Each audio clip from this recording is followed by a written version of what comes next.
अस्सलामुअलैकुम वरहमतुल्लाहि वबरकातुहू। उम्मीद करती हूँ आप सब खैरियत से होंगे।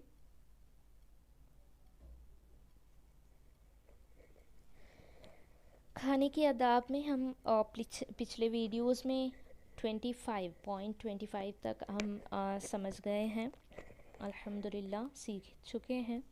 तो आज हम पॉइंट 26 से शुरू करने वाले हैं। तो इससे पहले मेरा रिक्वेस्ट ये है कि आप लोग सब्सक्राइब ज़रूर कर लीजिए, क्योंकि ये एक ही सपोर्ट आप मुझे कर सकते हैं। सब्सक्राइब कीजिए, क्योंकि ना लोग जो है देखते हैं मेरे वीडियोस, वो उसमें से 70+ % हैं जो अनसब्सक्राइब्ड हैं, सिर्फ वीडियो देखते हैं और सब्सक्राइब नहीं किए हैं।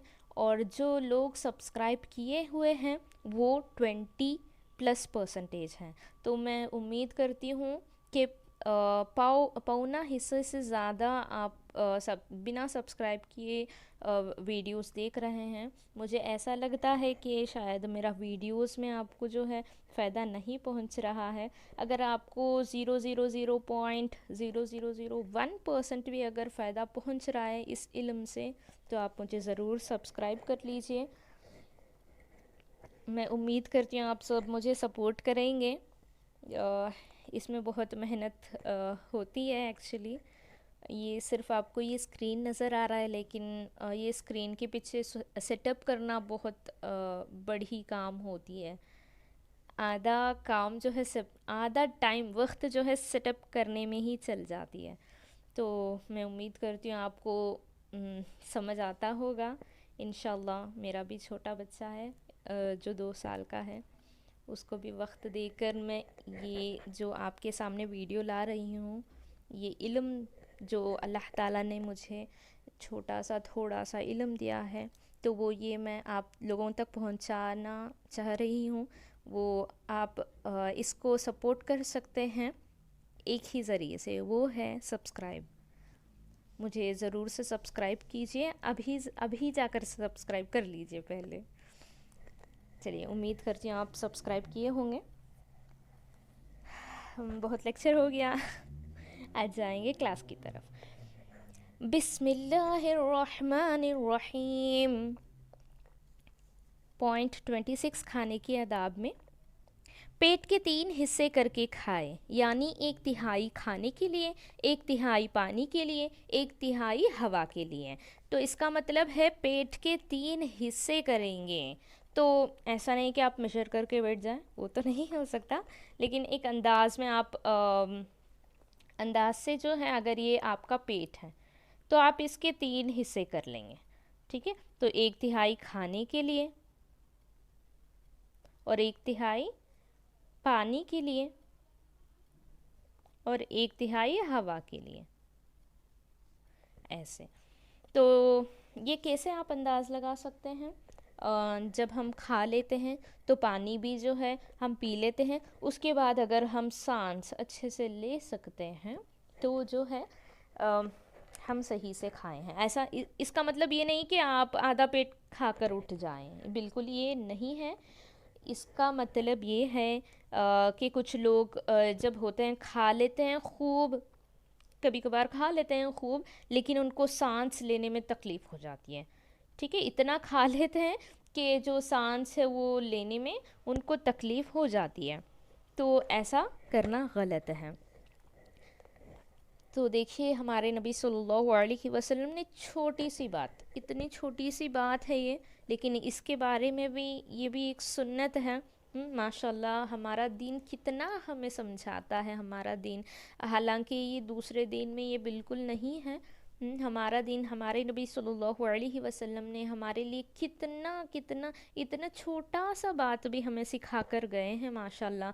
ये ऐसा नहीं है कि सिर्फ ये दीन के लिए फ़ायदा है, ये दुनिया के लिए भी फ़ायदा है। अल्हम्दुलिल्लाह। अल्लाह ताला कहने सुनने से ज़्यादा हमें अमल की तौफ़ीक़ अता फ़रमाए।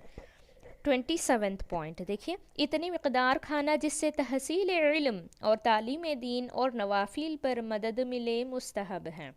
तो यहाँ पर ये बता रही कि इतनी मिकदार, इतना खाना खाना चाहिए जिससे तहसील इल्म, मतलब हम इल्म को हासिल करें। हासिल से बना है ये तहसील। तहसील इल्म मतलब हम इल्म को हासिल कर सकें, और तालीम दीन, और दीन की हम तालीम दे सकें, और नवाफिल पर मदद मिले। इसका मतलब है हम नफील को भी अदा कर सके, हम खुद उस पर अमल भी कर सके। इतना हमको, इतना काम, ये 3 काम हमें कर सके, इतना हमें ताकत होनी चाहिए। तो हम कितना खाना है? पेट भर कर खाना है। नवाफिल पर मदद मिले मुस्तहब है। चलिए अब 28 पॉइंट देखेंगे। खाने से पहले हाथ धोकर तौलिया वगैरह से ना पोंछे, ताकि पानी की तरी खाना शुरू करने तक बाकी रहे। खाने के बाद धोकर पोंछ सकते हैं। तो यहाँ पर ये बताना चाह रही हैं कि खाने से पहले जब हम हाथ धोते हैं ना, खाने से पहले दोनों हाथ, खाने से पहले और बाद में दोनों हाथ धोना, ये पॉइंट नंबर 1 है खाने के आदाब में।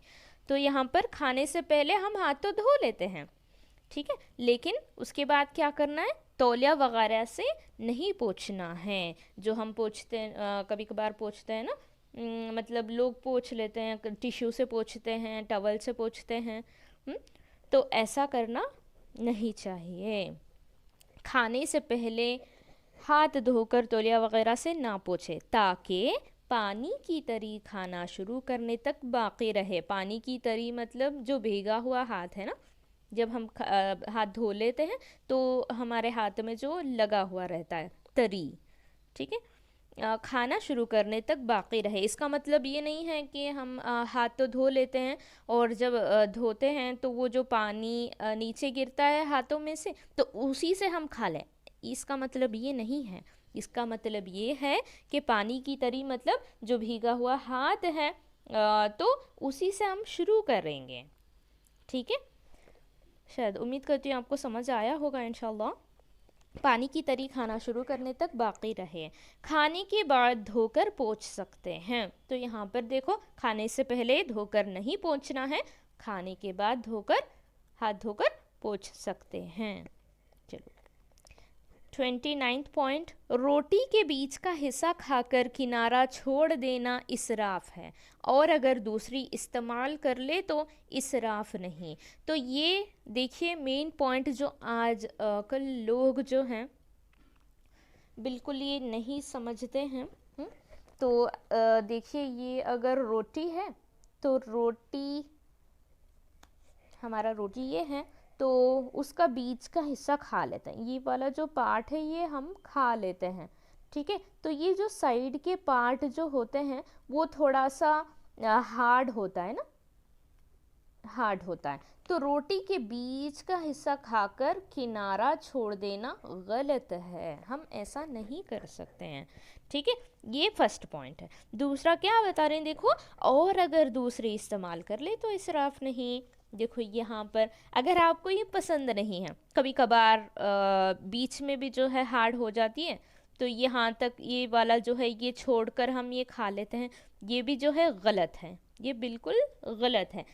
अगर आप ये जो बची हुई रोटी जो हार्ड रहती है ना, जो चीज़, हाँ मतलब जो रोटी जिस जगह हार्ड है, अगर उसको आप सेपरेट से रख कर वो उससे अगर कुछ डिश बना लें, ठीक है, कुछ डिश बनाकर उसको इस्तेमाल कर लें, मतलब खा लें, तो ये सही है, ठीक है।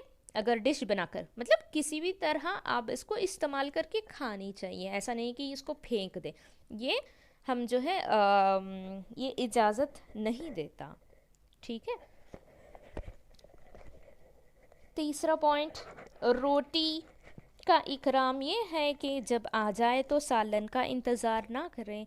रोटी का इकराम ये है कि जब आ जाए तो सालन का इंतज़ार ना करें। इसका मतलब है जब हमारे सामने रोटी आ जाते हैं, मम्मी या जो है आपके सामने रोटी लाकर दे देते हैं, ठीक है, या होटल जाते हैं तो वो रोटी लाकर सामने रख देते हैं, तो क्या करना है उस वक्त हम जो है छोटा छोटा सा, सारा नहीं, मतलब उसका इकराम कैसे करेंगे, एटलीस्ट थोड़ा थोड़ा, इतना इतना तोड़कर हम जो है रोटी से थोड़ा थोड़ा जो है छोटे पीस मुंह में डालनी चाहिए, ठीक है, मतलब उसको खाना शुरू कर देनी चाहिए।